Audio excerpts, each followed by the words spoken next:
Seterusnya kita ke Sarawak dan sudah bersedia bersama dengan Fazril Hisham Afandi. Fazril. Terima kasih Redwin. Assalamualaikum dan salam sejahtera. Ketua Menteri Sarawak Datuk Patinggi Abang Johari Tun Openg telah menyaksikan pemeteraian terma perjanjian pembelian tenaga antara Sarawak Energy Berhad SEB dan Malaysia LNG Sdn Berhad MLNG dalam satu majlis secara dalam talian hari ini yang diadakan di Wisma Bapa Malaysia Petrajaya.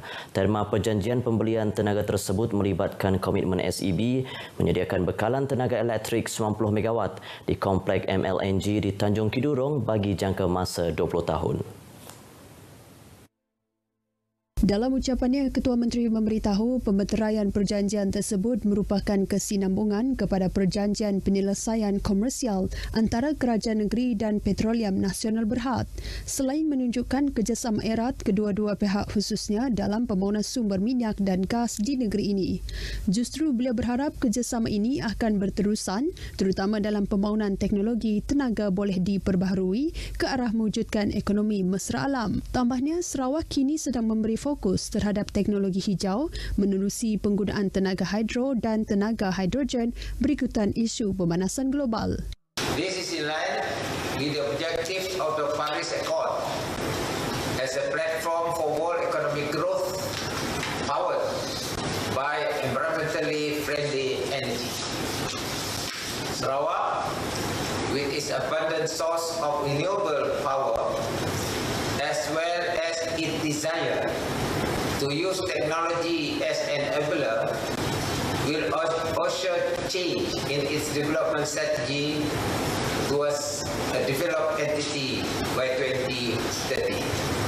Pada majlis itu, SEB diwakili oleh Ketua Pegawai Eksekutif Kumpulan Sarawak Energy, Dato' Syarbini Suhaili, manakala mewakili Petronas ialah Pengarah Pengurusan dan Ketua Pegawai Eksekutif Kumpulan Syarikat MLNG dan Petronas LNG Berhad, Muhammad Sazwan Abdullah.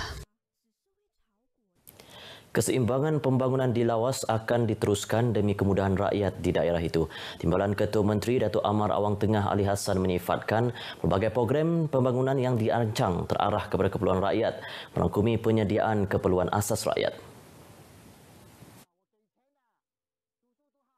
Datuk Amar Awang Tengah berkata salah satu projek yang bakal siap di Lawas ialah Masjid Besar Terusan yang masih dalam pembinaan. Sudah dalam 90% siap. Dijangka akan siap sepenuhnya dalam masa yang singkat ini dan ini mempunyai kapasiti dalam 800 jemaah. Bercakap kepada media selepas meninjau projek tersebut, Datuk Amar Awang Tengah menyatakan fasa kedua melibatkan pembinaan dewan bersebelahan masjid itu akan dilaksanakan yang mana sebahagiannya dibiayai menerusi projek transformasi luar bandar dan agensi pembangunan wilayah utara. Sementara itu, bagi membela golongan yang memerlukan bantuan membaik pulih rumah, inisiatif program kecil luar bandar MRP, projek penambahbaikan rumah miskin Sarawak PPRMS telah memberi manfaat kepada penerimanya. Penduduk rumah panjang dan di kampung disaran cari tapak yang selamat didiami sebelum membina rumah panjang atau rumah persendirian.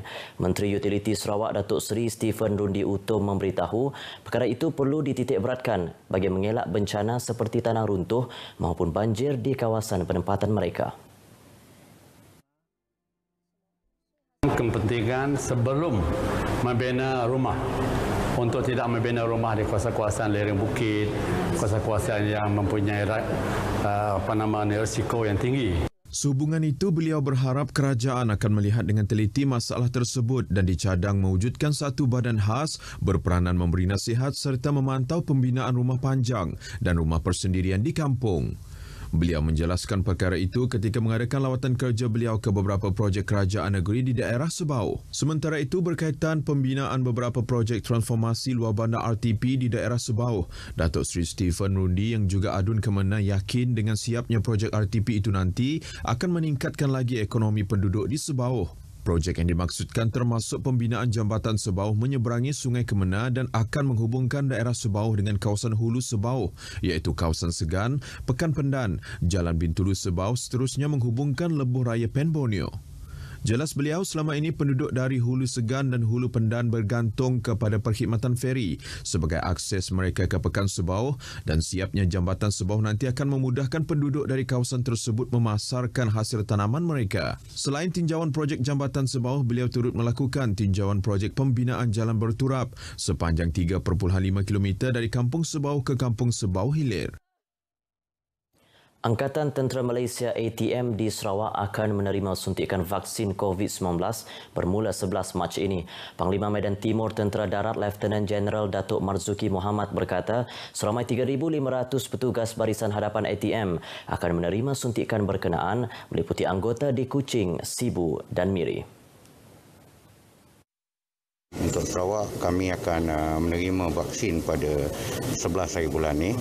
Dan mulai pada 11 hari bulan ini, kami akan memulakan proses vaksinasi pada seluruh anggota. Jadi untuk peringkat pertama ni, so-called kami beri keutamaan kepada anggota-anggota yang berada di frontliners dulu.